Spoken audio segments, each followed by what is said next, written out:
ಹೇಳ್ತಾ ಸರ್, ಸಿನಿಮಾವನ್ನ ಹೊರತುಪಡಿಸಿ ಈಗ ಸದ್ಯಕ್ಕೆ ಆಗ್ತಾ ಇರುವಂತಹ ಬೆಳವಣಿಗೆ ಬಗ್ಗೆ ನಿಮಗೆ ಗಮನಕ್ಕಿದೆ ಅಂತ ಭಾವಿಸ್ತೀನಿ. ಆ, ರೈತರ ಹೋರಾಟ ಪ್ರೊಟೆಸ್ಟ್ ನಡೀತಾ ಇದೆ ಸರ್ ಕಂಟಿನ್ಯೂಸ್ಲಿ. ಇವತ್ತಿಗೆ 9 days ಆಯಿತು. ಕಬ್ಬು ಬೆಳೆಗಾರರ ಹೋರಾಟ.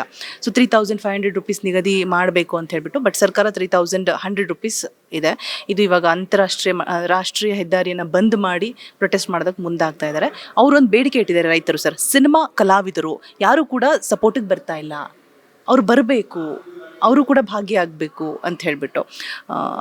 ನಿಮ್ಮ ಅಭಿಪ್ರಾಯ ಏನು ಸರ್? ಬಿಕಾಸ್ ರೈತರಿಗೆ ಯಾವಾಗಲೂ ಸಮಸ್ಯೆ ಅನ್ನೋದು ತಪ್ಪಿದ್ದಲ್ಲ, ಪರಿಹಾರ ನಿಧಿನೂ ಕೂಡ ನೀಟಾಗಿ ಸಿಗ್ತಾ ಇಲ್ಲ ಅವ್ರಿಗೆ. ಅವರು ಹೇಳಿದ್ದಾರೆ ಸಿನಿಮಾ ಪ್ರಚಾರ ಟೈಮಲ್ಲಿ ಮಾತ್ರ ಬರ್ತಾರೆ ಅಂತ ಹೇಳಿಬಿಟ್ಟು. ಸೊ ನೀವು ಒಬ್ಬರು ಕಲಾವಿದರಾಗಿ, ಒಬ್ಬರು ಹೀರೋ ಆಗಿ ಏನು ಹೇಳ್ತೀರಾ ಈ ವಿಚಾರದ ಬಗ್ಗೆ? ಅದಕ್ಕೆ ಎರಡನೇ ಮಾತಿಲ್ಲ. ರೈತರು ಯಾವಾಗಲೂ ಮೊದಲನೇ ಪ್ರಜೆ, ಮೊದಲನೇ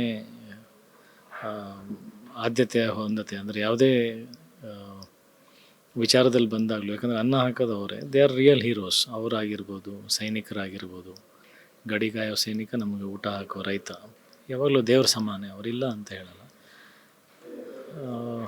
ಬಟ್ ಅದಕ್ಕೆ ಹೆಂಗೆ ನಿಲ್ಲಬೇಕು, ಹೆಂಗೆ ಪ್ರತಿಭಟನೆ ಮಾಡಬೇಕು, ಸಿನಿಮಾದವ್ರು ಭಾಗಿಯಾದರೆ ಹೇಗೆ ಆಗಬೇಕು, ಅದರಿಂದ ಏನು ಬದಲಾವಣೆ ಆಗುತ್ತೆ, ಆ ಎಲ್ಲ ವಿಚಾರಗಳನ್ನು ಕೂಡ ಅಂದರೆ ದೊಡ್ಡವ್ರು ಮಾಡಬೇಕಾಗತ್ತೆ. ಸಿನಿಮಾದವ್ರು ಯಾವತ್ತೂ ನಿಂತಿಲ್ಲ ಅನ್ನೋದು ಸುಳ್ಳು. ಎಲ್ಲ ನೀರಿನ ಭಾಷೆ, ಜಲ ಭಾಷೆ, ಯಾವುದೇ ಒಂದು ವಿಚಾರ ಬಂದಾಗ ನಮ್ಮ ದೇಶದ ಬಗ್ಗೆ, ನಮ್ಮ ರಾಜ್ಯದ ಬಗ್ಗೆ, ಭಾಷೆ ಬಗ್ಗೆ ಯಾವಾಗಲೂ ನಿಂತಿದ್ದೀವಿ. ಆ ಒಗ್ಗಟ್ಟು ಅನ್ನೋದು ಯಾವಾಗಲೂ ಇದೆ.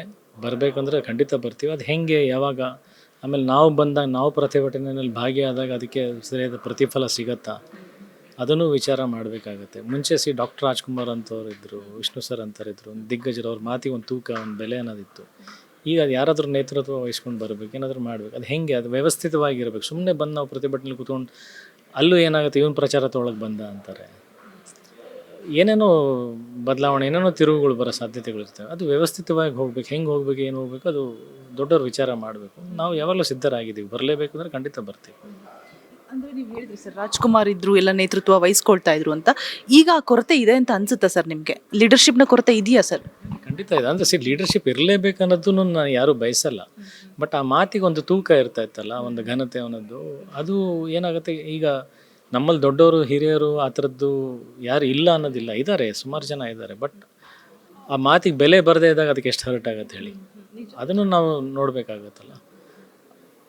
ಈಗ ಇದ್ದಾರೆ ಸಾಕಷ್ಟು ಜನ, ಶಿವಣ್ಣ ಇದ್ದಾರೆ, ರವಿ ಸರ್ ಇದ್ದಾರೆ, ಜಗಣ್ಣ ಇದ್ದಾರೆ, ಸುಮಾರು ಜನ ಲೆಜೆಂಡ್ಸ್ ಎಲ್ಲ ಇದ್ದಾರೆ.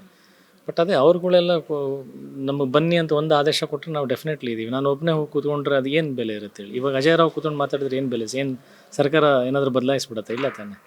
I am just on actor, ordinary citizen. ದೊಡ್ಡವರು ಆ ಥರ ನಿರ್ಧಾರ ಮಾಡಿ ಹೇಳಿ ಬರಬೇಕು ಅಂದರೆ ಡೆಫಿನೆಟ್ಲಿ ವೈ ನಾಟ್, ನಾವು ಬರ್ತೀವಿ.